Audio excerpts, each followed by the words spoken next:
Bonjour à tous, bonjour à chacun qui écoute ce matin cette ligne de prière, la radio Trois Anges.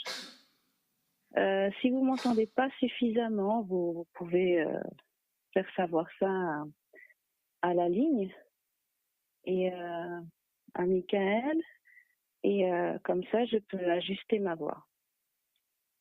Je vous souhaite un bon sabbat.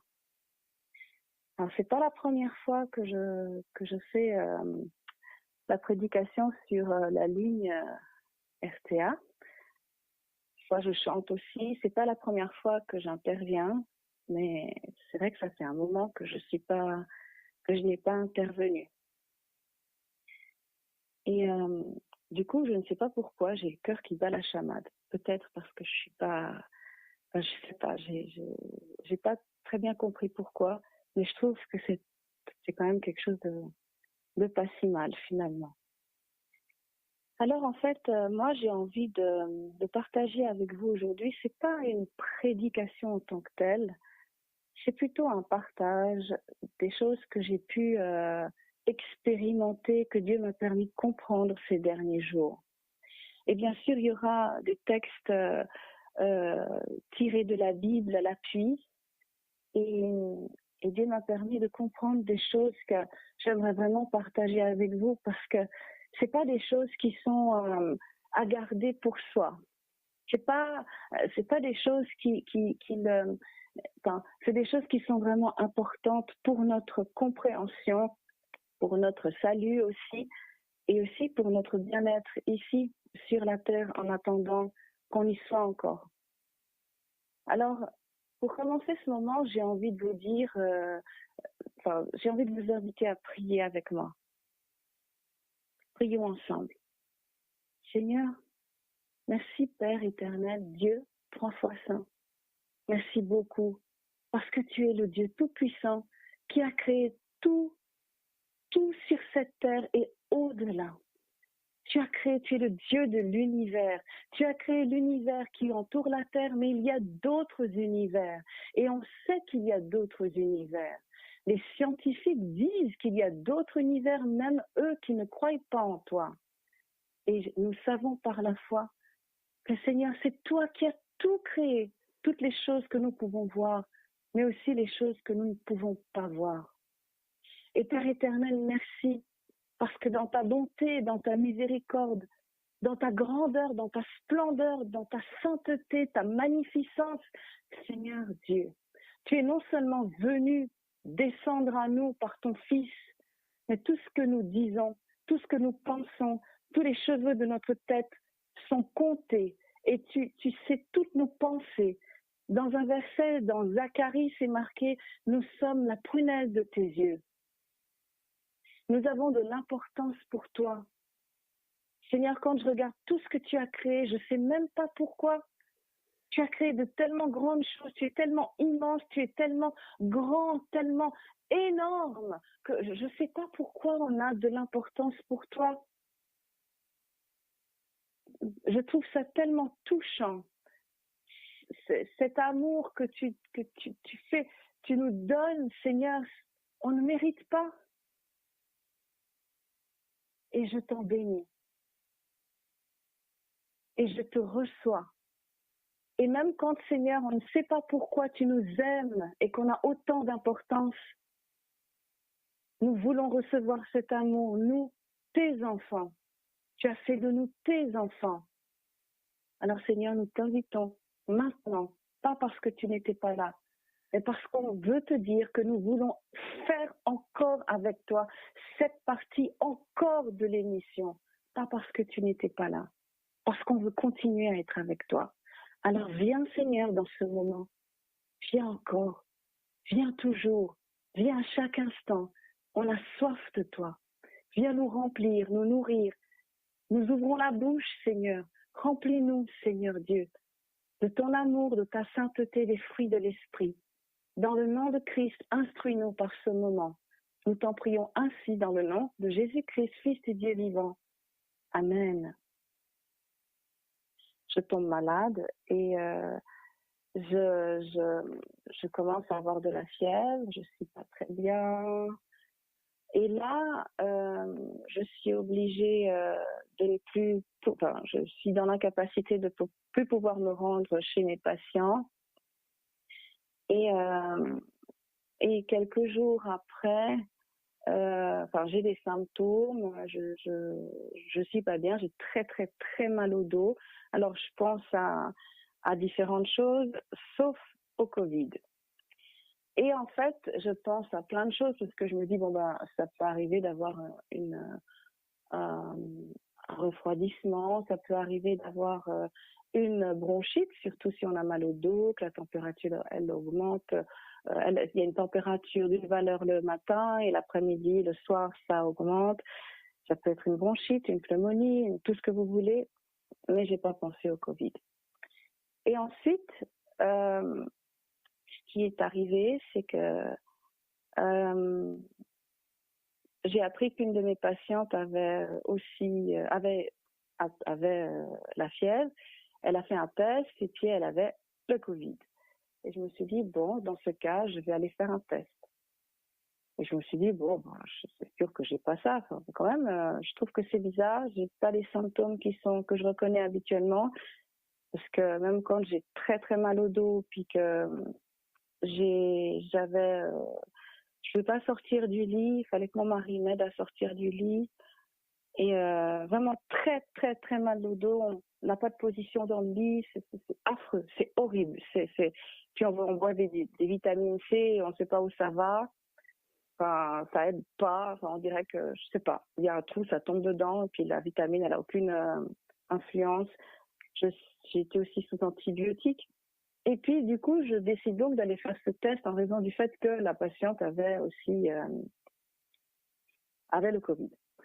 Et lorsque j'ai fait le test, avant le test, donc c'était une nuit, donc la nuit d'un week-end. Je ne vais pas forcément être très précise parce que ça ne vous sert pas forcément à grand chose, mais la nuit d'un week-end comme ça, avant d'aller au travail, j'ai pensé que je pourrais aller au travail au bout de ce week-end, donc le lundi.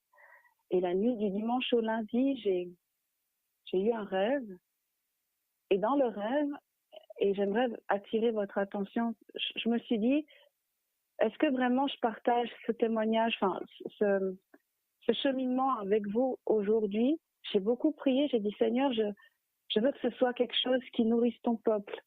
Je veux vraiment que ce soit quelque chose que toi tu mets dans ma bouche, pour que ça puisse servir à quelqu'un, au moins, même si c'est une seule personne.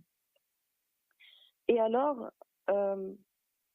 j'ai prié et Dieu m'a inspiré des versets, une préparation, des choses. Mais je me suis dit, est-ce que vraiment... Voilà. Et avant de commencer à vous parler tout à l'heure, avant de prier, il y a ce chant que Michael a chanté. Et depuis que j'interviens sur la ligne, j'ai jamais entendu qu'elle chante ce chant avant que je ne commence. Silence, silence, un souffle descend, voici la présence du Dieu Tout-Puissant. Alors voilà, je me suis dit, c'est intéressant parce que je suis certaine que je dois partager ça avec vous. La nuit du dimanche au lundi, j'ai rêvé que un gros dragon. J'ai rêvé un dragon orange, un dragon géant. Si vous regardiez des films avant, vraiment des trucs géants comme qu'on appelait un King Kong, un truc vraiment énorme qui marchait sur la terre, et vraiment un dragon énorme, et quand il avançait, il écrasait les gens, et les gens couraient dans tous les sens, et il avançait, il écrasait des personnes, et ce dragon vomissait sur les gens. Il vomissait, et son vomi, c'était pas, je sais pas comment vous expliquer, c'était spirituel, et les gens étaient pas bien en contact de ça. Et en fait, et il vomissait, il marchait, soit les personnes passaient sous ses pieds, soit il recevait de son vomi et ils étaient pas bien. Donc soit ils mouraient, soit ils étaient voilà. Et moi, je courais. Et quand je courais parmi les gens. Et quand je me suis réveillée de ce rêve, Dieu m'a permis de comprendre que c'était le Covid. Alors, vous croyez pas, mais je vous partage un témoignage. C'est ce que j'ai vécu. Dieu m'a permis de comprendre que c'est le Covid-19, c'est le coronavirus, c'est le Covid. Ce dragon s'appelle comme ça. Et il marche sur la terre et il écrase les nations et il vomit sur les nations. Et maintenant, quand j'ai eu ce rêve, j'ai partagé ça avec mon mari, puis on a décidé d'aller prier. Je lui ai dit, Seigneur, je crois que tu m'as révélé que j'ai le Covid-19 et je sais que j'ai pas envie de rester avec ça. Alors, j'ai parlé à mon mari, puis on a été prier ensemble. Quand on a été prier ensemble dans la salle de bain, eh bien, on a commencé par Dieu nous a envoyé des chants de combat. Alors, on a chanté plein de chants de combat dans les hymnes et louanges. On a chanté plein de chants de combat et je sentais quelque chose bouger, je sentais quelque chose bouger dans ma jambe, je sentais des choses qui se passaient dans mon corps. Et je vous ai dit avant que j'avais très, très, très, très mal au dos. Et je marchais courbée. C'est mon mari qui m'aidait à me déplacer, qui m'aidait à sortir du lit. Les antibiotiques ne faisaient rien. Voilà, c'était violent. C'était vraiment violent. Et je me suis dit, mais les personnes qui sont moins jeunes que moi, qui sont atteintes de ça, c'est horrible à vivre. Vraiment, c'est tout ce qu'on prend. On a l'impression que ça rentre dans un trou et on ne sait pas où ça va. Et après, on a été prié, Dieu nous a donné des chants de combat dans la salle de bain. Et là, à un moment donné, Dieu a inspiré à mon mari de chanter « Silence, silence ». Un souffle descend. Voici la présence du Dieu Tout-Puissant. Alors, ce qui est extra, c'est que tout à l'heure, Michael l'a chanté, elle savait même pas de quoi j'allais parler. Donc, elle savait pas que j'allais parler de ce chant. Et dès que j'ai entendu ce chant, il y a quelque chose qui s'est passé. Et il y a eu quelque chose qui s'est passé. Et quand j'ai eu cette délivrance, dès le moment où le chant a commencé, et là, j'ai eu la vision de l'armée du ciel. Et l'armée du ciel et l'épée. J'ai vu une épée qui brillait dans la salle de bain. J'ai levé la tête et j'ai vu cette épée, l'armée du ciel, dès le moment où le chant a commencé. Et c'est là que les choses sont parties et je n'ai plus eu mal au dos. Alors, la fièvre est restée pour l'instant, jusqu'à maintenant que je vous parle. La fièvre n'est pas...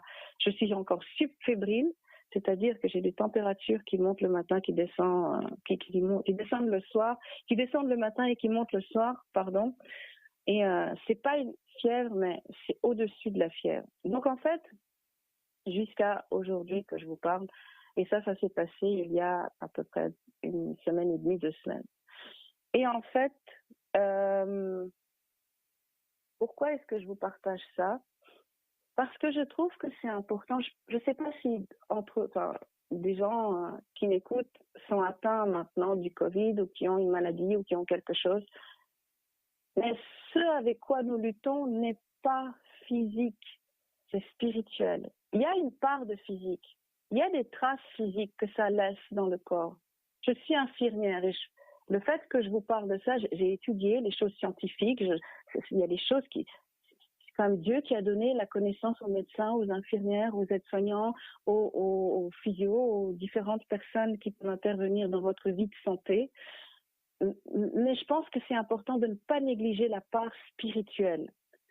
Parce que même quand Dieu guérit de toutes sortes de maladies, il nous invite aussi à découvrir que derrière chaque maladie, il y a un esprit mauvais derrière.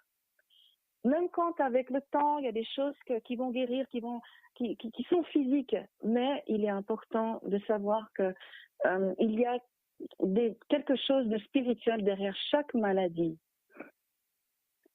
Ensuite, ce que je viens de partager avec vous, j'en ai parlé une personne avec qui on prie souvent. Je l'ai appelée, j'ai dit voilà ce que j'ai vécu, j'ai attrapé le Covid, et puis voilà, j'ai vu un dragon, et puis tout ça, tout ce que je vous ai raconté avant. Et la personne m'a dit, mais écoute Cynthia, je connais, tu sais, le rêve que tu m'as raconté là, c'est vrai. C'est vrai. Je dis, oh, ça m'a un peu étonnée, parce que tac, comme ça, elle me dit, c'est vrai. Elle n'était pas dans ma tête, elle n'était pas dans le moment, je suis contente qu'elle me croie, mais ça avait l'air tellement évident pour elle.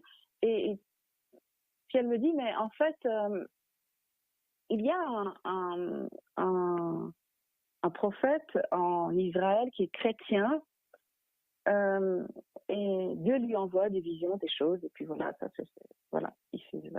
Et cette personne a eu une vision, et la vision que Dieu lui a donnée, c'était qu'il y avait un dragon sur la terre, et par rapport au Covid-19, et que ce dragon il avance sur la terre, il marche et il vomit sur les nations. Et dès qu'il vomit sur les nations, ceux qui ont été en contact avec ce vomi, eh bien, ils attrapent en fait le corona, et que dans la vision, il y avait le lion de Juda qui est venu pour tous ceux qui avaient fait appel à lui dans ce moment de maladie. Tous ceux qui avaient fait appel à Christ, à Dieu, eh bien, les gens pouvaient guérir. Alors, quand elle m'a dit ça, ça m'avait touchée.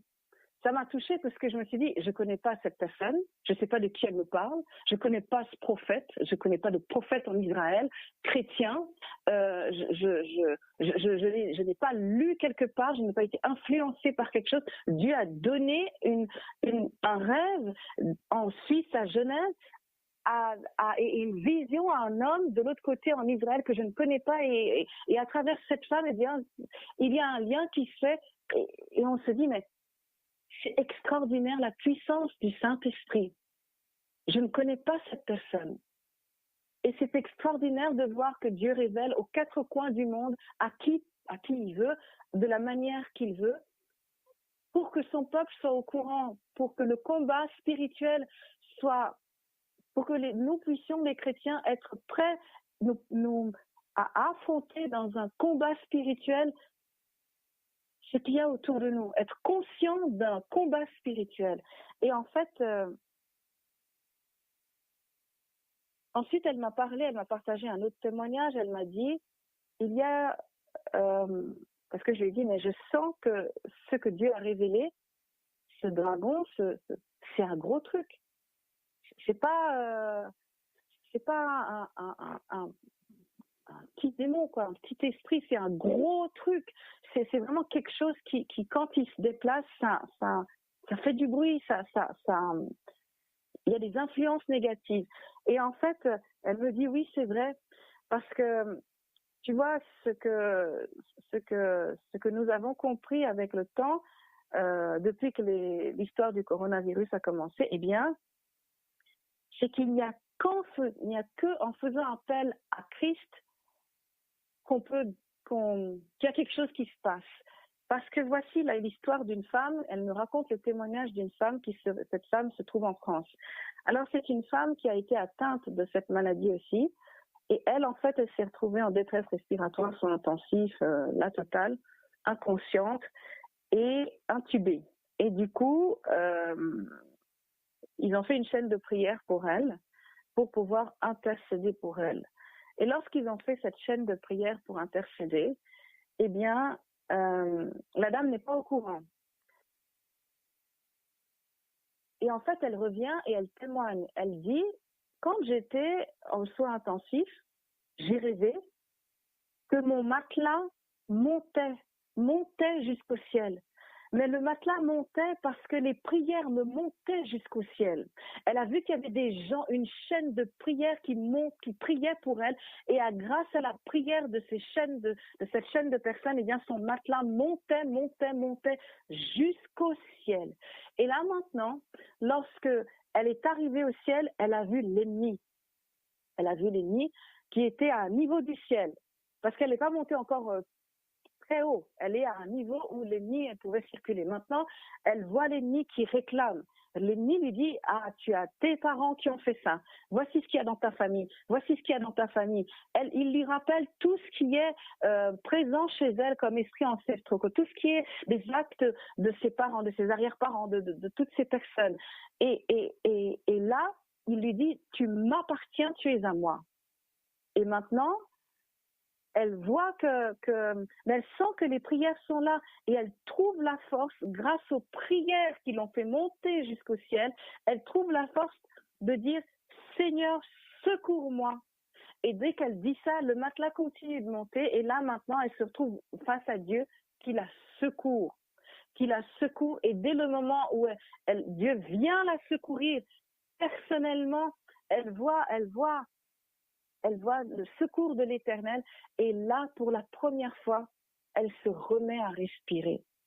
C'était ce jour-là, ce jour du rêve, qu'elle a respiré. Et là, maintenant, elle est revenue à elle et elle a raconté ce témoignage à ceux qui intercédaient pour elle. Alors, la moralité de tout ça, et c'est pas encore la fin, mais la moralité de cette partie-là dont je vous parle, ce témoignage, tous ces témoignages, que ce soit le témoignage personnel ou ces différents témoignages que je vous ai partagés, c'est que dans les moments qui sont maintenant que nous vivons, regardez, mon mari me disait, le coronavirus est un esprit qui est là pour casser les liens, pour briser les liens de famille. Parce que les gens ne peuvent plus se mettre en contact. Il faut un masque pour parler à sa propre mère.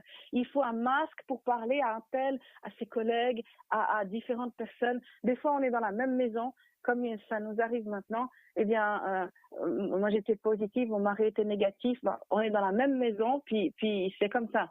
Mais et mon mari a dit, mais cet esprit, cette maladie est venue pour séparer les liens, pour séparer. C'est un esprit qui divise. Non seulement il divise, il met la santé en miettes et en plus il divise les gens. Et là maintenant, à travers ça, Dieu nous dit, à travers ces différents témoignages, Dieu nous dit non, on est peut-être divisé de corps, mais on ne peut pas être divisé d'esprit si on a l'esprit de Dieu, puisque l'esprit de Dieu nous unit. Regardez cet homme que je ne connais pas, prophète en Israël, chrétien, et qui Dieu lui a envoyé une vision, et j'ai eu le même rêve. Et je ne le connais pas. Pourtant, on a été unis on a eu un lien commun. C'était ce rêve, cette vision que Dieu nous a donnée en même temps par son Saint-Esprit. Ce qui nous a liés à ce moment-là, c'est le Saint-Esprit de Dieu. Et Dieu veut lier son peuple par son Saint-Esprit. Même quand on ne peut pas être physiquement avec les personnes, on peut prier et la chaîne de prière n'a pas de frontières. Et ça permet de sauver des gens, de sauver des vies et des vies spirituelles, des vies salutaires, mais aussi des vies physiques. Dans le témoignage que nous avons eu, eh bien, la personne elle a pu respirer pour la première fois depuis plusieurs semaines. Et dans mon témoignage à moi, je n'ai plus eu mal au dos. J'ai prié avec mon mari, il y a eu ce chant, et c'est là qu'il y a eu la délivrance.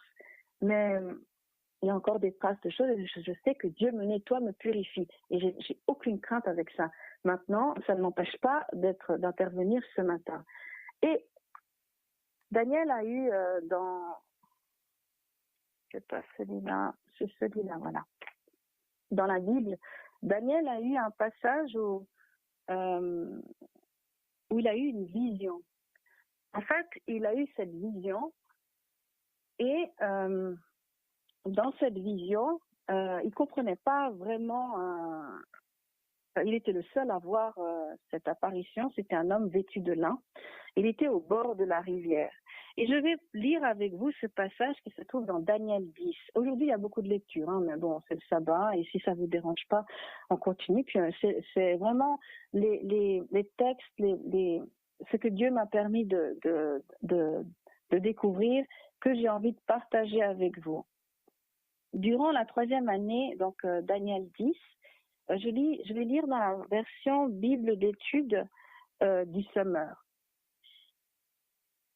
Alors, durant la 3e année du règne de Cyrus, empereur de Perse, et un message fut révélé à Daniel, nommé aussi Belshazzar. Cette révélation est authentique, elle annonce de grandes calamités. Daniel fut attentif à la parole et il en a reçu la compréhension dans une vision. En ces jours-là, Daniel, je fus plongé dans le deuil durant 3 semaines. Je ne touchais aucun mets délicat. Je ne pris ni viande ni vin, et je ne me frottais d'aucun huile parfumée pendant ces 3 semaines. Le 24e jour du 1er mois, je me trouvais sur la rive du grand fleuve le Tigre. Je levai les yeux et j'aperçus un homme vêtu d'habits de lin qui portait une ceinture d'or, le plus pur autour des reins. Son corps luisait comme de la topaze, son visage flamboyait comme l'éclair. Ses yeux étaient pareils à des flammes ardentes. Ses bras et ses pieds avaient l'éclat du bronze poli. Quand il parlait, le son de sa voix retentissait comme le bruit d'une grande foule. Moi, Daniel, je fus seul à voir cette apparition. Les gens qui étaient avec moi ne la virent pas. Ils furent soudain saisis d'une grande frayeur et coururent se cacher. Je demeurai donc seul à contempler cette apparition grandiose. J'en perdis mes forces. Je devins tout pâle et mes traits se décomposèrent. Je me sentais défaillir. J'entendis le personnage prononcer des paroles et j'entendis sa voix. Je m'évanouis et je tombai la face contre terre. Alors une main me toucha, elle me fit me redresser, tout tremblant, sur mes genoux et sur la paume de mes mains. Puis la voix me dit, « Daniel, homme bien-aimé de Dieu, sois attentif aux paroles que je t'adresse. Mets-toi debout où tu es, car j'ai été maintenant envoyé vers toi. » Pendant qu'il prononçait ces mots, je me relevai tout tremblant. Il poursuivit. « Sois sans crainte, Daniel, car dès le 1er jour où tu as appliqué ton cœur à comprendre et à t'humilier devant ton Dieu, ta prière a été entendue, et je suis venu vers toi en réponse à tes paroles.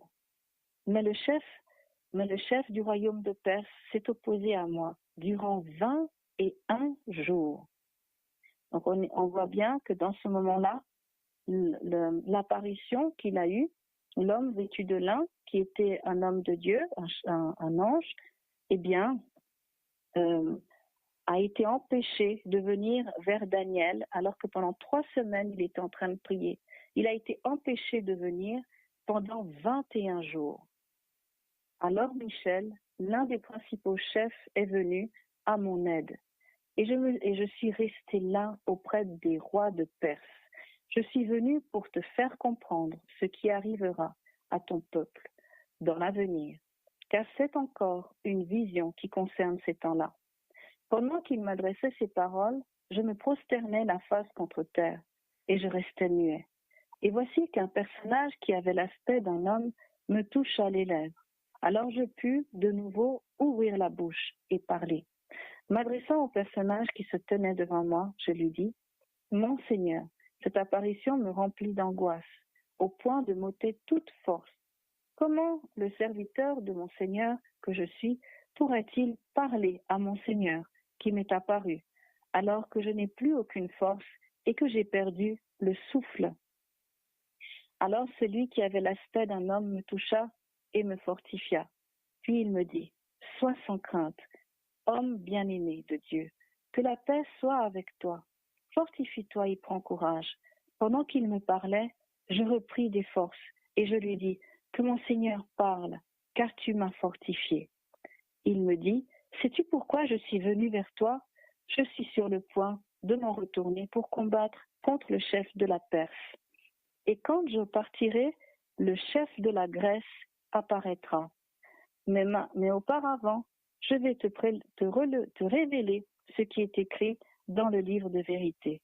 Personne ne me soutient contre tous ses adversaires, excepté Michel, votre chef. Moi, de mon côté, je me suis tenu auprès de lui dans la première année de Darius le Mède pour le soutenir et l'appuyer. Alors, il y a des choses dans le monde spirituel qu'on ne comprend pas. Il y a des dimensions qu'on ne comprend pas. Mais on comprend qu'il y a vraiment un vrai combat.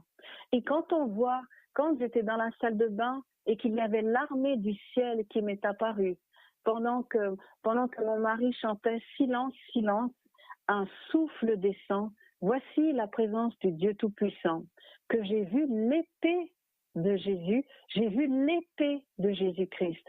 Et là, le combat, les choses qui étaient sur moi, qui me faisaient avoir mal au dos, sont parties. Mais quand on lit tout ça, c'est clair qu'il y a un monde spirituel. C'est clair qu'il y a des choses qui se passent et on ne peut pas ne pas se positionner parce que quand on sait qu'au milieu, au centre de ce conflit, eh bien, c'est nous qui sommes au centre. Pour atteindre le cœur de Dieu, eh bien, les esprits mauvais, les anges déchus veulent passer par les enfants de Dieu. Tant qu'on reste dans l'ignorance qu'il y a un combat spirituel, qu'il y a des choses qui se passent, qu'on ne voit pas, eh bien, on est comme esclave. On est non seulement esclave de nos mauvaises habitudes, des choses qui nous arrivent, que Dieu peut faire quelque chose. Eh bien, on reste non seulement esclave de ça, mais on se demande, à un moment donné, on se dit, mais où est Dieu? Et lorsque les gens nous disent, mais où est ton Dieu? Qu'est-ce qu'il fait? On n'est pas capable de répondre. Bien sûr qu'il y a des réponses qu'on n'a pas. On sait que Dieu agit, mais quand on sait qu'il y a une dimension spirituelle, on sait que la proportion, l'importance on prend plus conscience de la dimension de ce conflit, de la dimension spirituelle réelle, progressivement grâce à la puissance du Saint-Esprit qui nous éclaire. Et c'est vraiment extra parce que Dieu il n'était pas obligé de dire tout ça à Daniel, l'ange. Il est apparu et il a dit, ben voilà, sache que j'ai vu que tu priais, tu as demandé des choses à Dieu, les mots sont montés au ciel, ils sont arrivés au ciel, sauf que j'étais en plein combat. Pendant 21 jours, ben, je m'ennuyais pas. J'étais en train de combattre et maintenant je suis venue parce que Michel, le chef l'un des principaux chefs est venu pour m'aider. Donc il y a des combats. Lorsqu'on se met à prier, il y a des choses qui se passent. Donc il y a des choses qui se passent dans le monde spirituel. Les prières que nous faisons ont une portée, ils ont une puissance. Et la puissance va être au niveau spirituel. Il y a des choses qui vont se mettre en place. Dieu va pouvoir envoyer son armée, envoyer son ange, envoyer des combattants. Lorsqu'on se met à prier, lorsqu'on se décide à prier, parce que je vais vous dire quelque chose. C'est important de savoir qu'on n'est pas seul. Alors, je le dis souvent, un homme, une femme qui prie est une multitude, parce que Dieu nous donne le Saint-Esprit. Parce que Dieu nous donne, il a dit, j'ai le regard sur vous. On a le regard de Dieu. L'ange de l'Éternel campera autour de ceux qui le craignent et les arrachera au danger. Et puis il dit aussi que l'armée du ciel, lorsque Élisée était sur la montagne, le serviteur pensait que tout était perdu. Mais ce qui s'est passé, c'est qu'il a prié, il a dit à Dieu, mais ouvre les yeux de ce serviteur. Et là, il a vu toute l'armée de l'Éternel.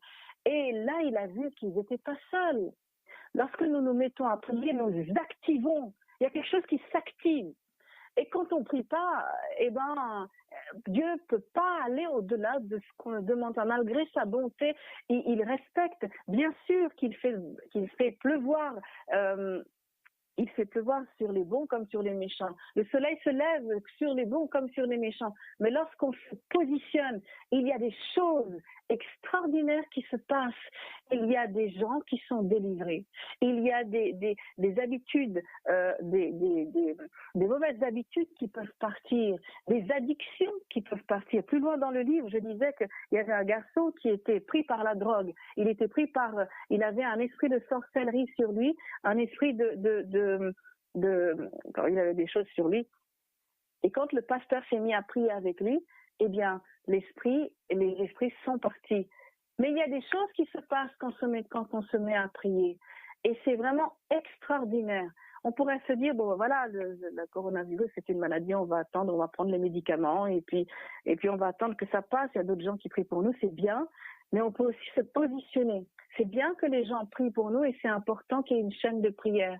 Et tant qu'on peut, si on n'est pas inconscient, dans un lit d'hôpital, intubé, si on peut prendre position, et même dans son rêve, cette femme, elle a pris position.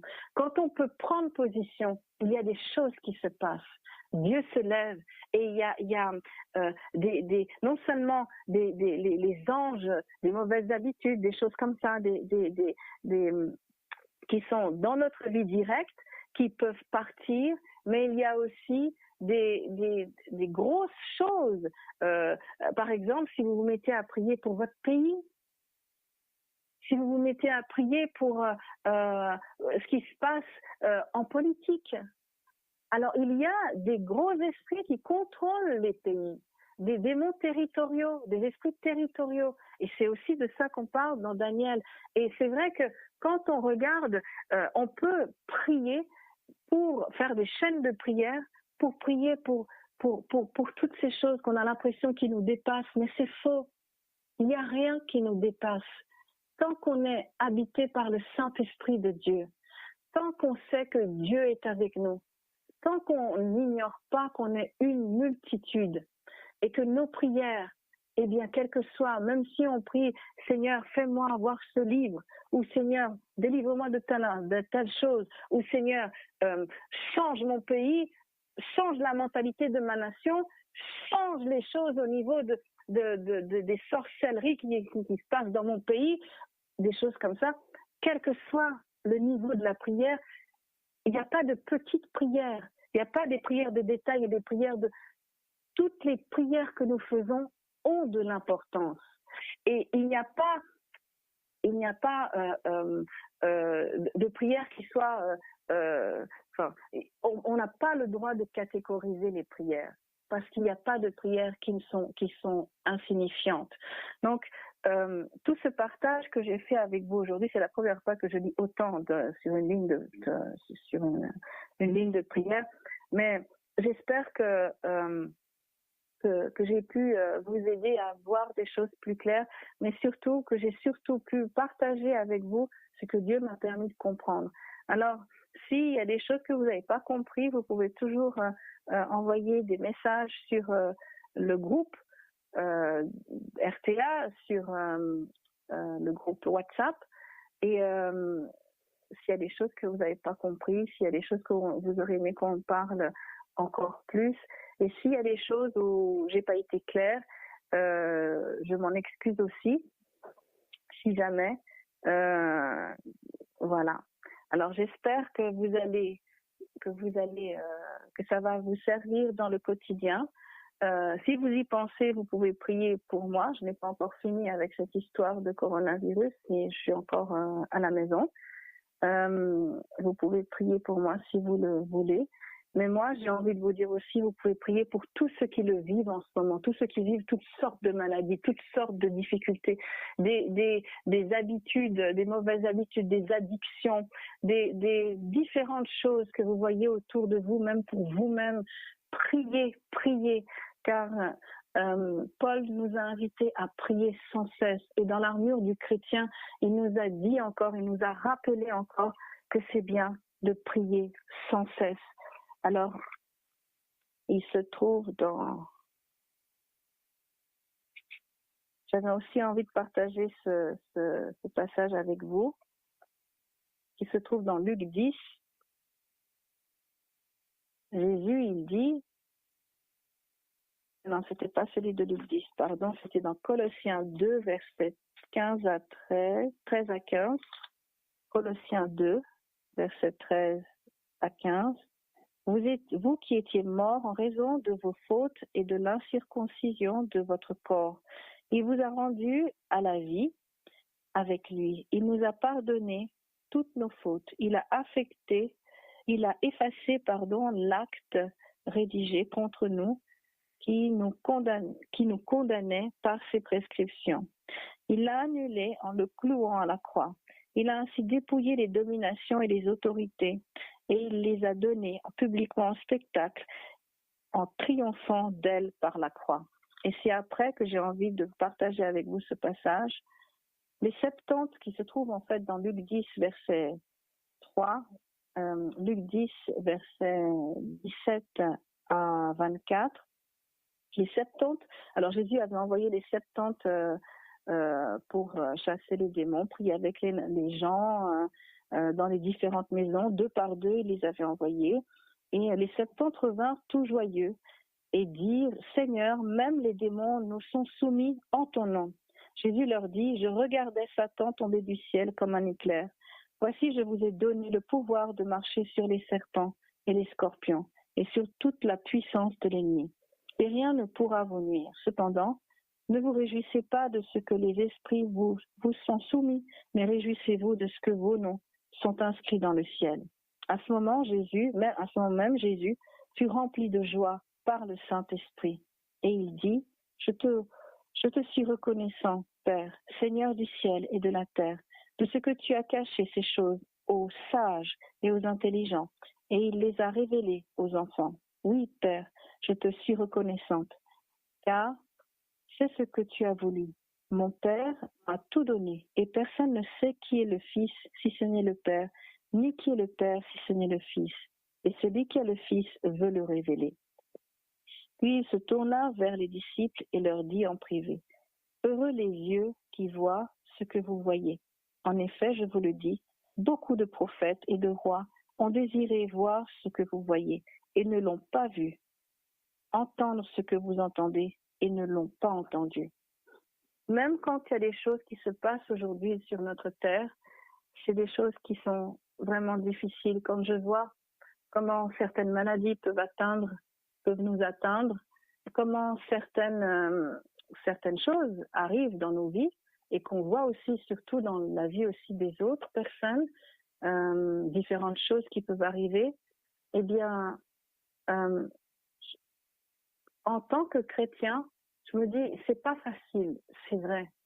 Et Jésus n'a jamais dit que ce serait facile. Jésus lui-même a vécu des choses qui étaient très compliquées. Je pense qu'il avait encore plus, il était encore plus assailli au niveau des attaques spirituelles. Et il a vécu beaucoup de choses difficiles. Sa vie n'était pas une vie facile. Il n'est pas venu dans la peau d'un roi, d'un pacha. Il n'est pas venu parmi les gens qui étaient chez Pilate ou chez Hérode.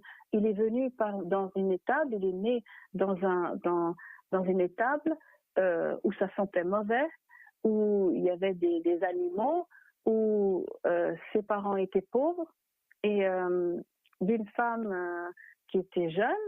Et il n'a pas choisi notre époque pour naître non plus. À l'époque, il n'y avait pas de déodorant, il n'y avait pas de l'accès aux douches facilement. Les gens se baladaient comme ça. Et je veux dire, il n'a pas choisi une époque confortable ni un contexte confortable pour naître. Il a choisi la simplicité et l'humilité. Il a choisi d'être dépouillé de tout. Et lorsqu'on regarde, tout ce qu'il a vécu, c'est un honneur de vivre aujourd'hui tout ce qu'on vit, même quand c'est pas facile, parce que Christ a vécu pire que nous, parce que Christ non seulement il a vécu les choses pires que nous, mais toutes les vérités dont il était au courant, eh bien c'est quelque chose qui c'était peut-être dur à porter quand on sait les choses et qu'on voit tout le contraire arriver autour de nous, c'est dur. Qu'il n'y a pas une personne qui nous comprend, qu'on est seul, si ce n'est pas Dieu qui est avec nous, on est tout seul avec son Dieu. Les humains ne nous comprennent pas, c'est dur. Alors, je me dis, tout ce que Jésus-Christ a vécu à notre place, pour nous, tout ce qu'on vit, c'est un honneur pour sa gloire. Tout ce qu'on vit, c'est une façon encore de le glorifier. Cette femme était dans son lit d'hôpital, elle a glorifié Dieu en partageant son témoignage au fond de son lit. Ce qu'elle a vécu, ce qu'elle a vu dans son lit, elle a partagé ce témoignage. Et c'est pour ça que je trouve que c'est important de parler, de partager le témoignage. Même si c'est pas forcément, on fait comme on peut. Moi, je pense que c'est important de parler de Dieu, de ne pas arrêter de parler de lui, de tout ce qu'il fait dans notre vie, de son action dans nos vies, de son histoire dans nos vies, parce que c'est de ça qu'il s'agit. Quand on s'arrête de parler, de témoigner, de ne pas partager ce que Dieu nous permet de comprendre, on éteint le feu qui brûle en nous. On éteint le Saint-Esprit, on l'éteint, on l'empêche, et parce que le Saint-Esprit fait qu'on brûle à l'intérieur. Et le partage, c'est vraiment faire vivre ce feu qui brûle en nous et le partager, et que l'autre aussi qui entende puisse avoir ce feu qui s'allume en lui par la puissance du Saint-Esprit. Alors j'espère que toutes ces dimensions, toutes ces choses qu'on a abordées, qui sont très très compliquées, mais toutes ces dimensions, ces choses dont on a parlé ce matin, ça vous pousse, ça vous donne des arguments pour prier plus encore, parce qu'on est dans un conflit spirituel, et pour vous positionner en tant qu'enfant de Dieu, pour prendre l'autorité que Christ nous a donnée. Il nous a permis de marcher sur le lion, sur la spique, sur le scorpion, sur les principautés, les autorités de ce monde, mais il nous a donné l'autorité, son autorité à lui, qu'il partage avec nous en tant qu'ambassadeur de Christ, en tant que des princes et des princesses du monde céleste, du monde, du royaume de Dieu. Et c'est pas rien, c'est un grand honneur. Alors, puissions-nous nous lever et nous combattre dans notre positionnement, combattre dans notre situation et intercéder pour ceux qui sont autour de nous. C'est le message pour aujourd'hui. Soyez bénis. Maintenant, le salut est arrivé, ainsi que la puissance, le règne de notre Dieu et l'autorité de son Messie. En effet, il a été jeté dehors, l'accusateur de nos frères et sœurs, celui qui les accusait jour et nuit devant notre Dieu. Ils l'ont vaincu grâce au sang de l'agneau et grâce à la parole de leur témoignage. Ils n'ont pas aimé leur vie au point de craindre la mort. Seigneur Dieu Tout-Puissant, merci Père éternel pour cette autorité que tu nous as donnée. Merci d'être que tu l'as payé cher. Tu l'as donné, Seigneur, à travers ton Fils Jésus-Christ qui est venu mourir pour nous. Tu l'as payé à un grand prix pour que nous puissions avoir accès à toutes ces bénédictions, pour que nous puissions nous réveiller, Seigneur. Seigneur Dieu Tout-Puissant, je te prie pour le peuple, pour tout notre peuple, pour le peuple chrétien, pour que tous les chrétiens, les adventistes et les autres, puissent se réveiller de la léthargie, pour qu'on puisse, Seigneur, se réveiller spirituellement, qu'ils puissent avoir une réforme profonde, grande, réelle, la réforme que tu attends de tes enfants par la puissance de ton Saint-Esprit. Ouvre nos cœurs. Puissions-nous être débarrassés de tout ce qui encrasse nos cœurs, nos âmes, tout ce qui encrasse le temple que nous sommes pour toi. Et viens, que ton règne soit à l'intérieur, comme la prière de Jésus-Christ, que ton règne vienne, que ta volonté soit faite sur la terre comme au ciel. Donne-nous ce pain, Seigneur. Tu as dit que les hommes ne mangeront pas de pain seulement, ne vivra pas de pain seulement. L'homme ne vivra pas de pain seulement, mais de toute parole qui sort de la bouche de l'Éternel. Dieu Tout-Puissant, que ces paroles nous envahissent, que ces paroles nous changent, que ta parole, Seigneur, qui vient de ton Saint-Esprit nous transforme et qu'on puisse être différents, qu'on puisse, Seigneur, avoir toutes ces dimensions que tu veux, intercéder, avoir beaucoup d'amour, Seigneur, pour notre prochain, que nous puissions vivre comme le Christ, comme Jésus lorsqu'il était sur la terre, que nous soyons des chrétiens dignes de ce nom, chrétiens, ceux qui croient en Christ, même si à la base ce nom avait été donné pour se moquer de ceux qui croyaient en Christ. Eh bien, Père éternel, c'est un honneur, Seigneur, d'être chrétienne. Alors, Dieu Tout-Puissant, que nous puissions te servir, Seigneur, vraiment comme tu le souhaites, dans le nom de Christ, Fils du Dieu vivant. C'est ma prière pour chacun d'entre nous. Amen.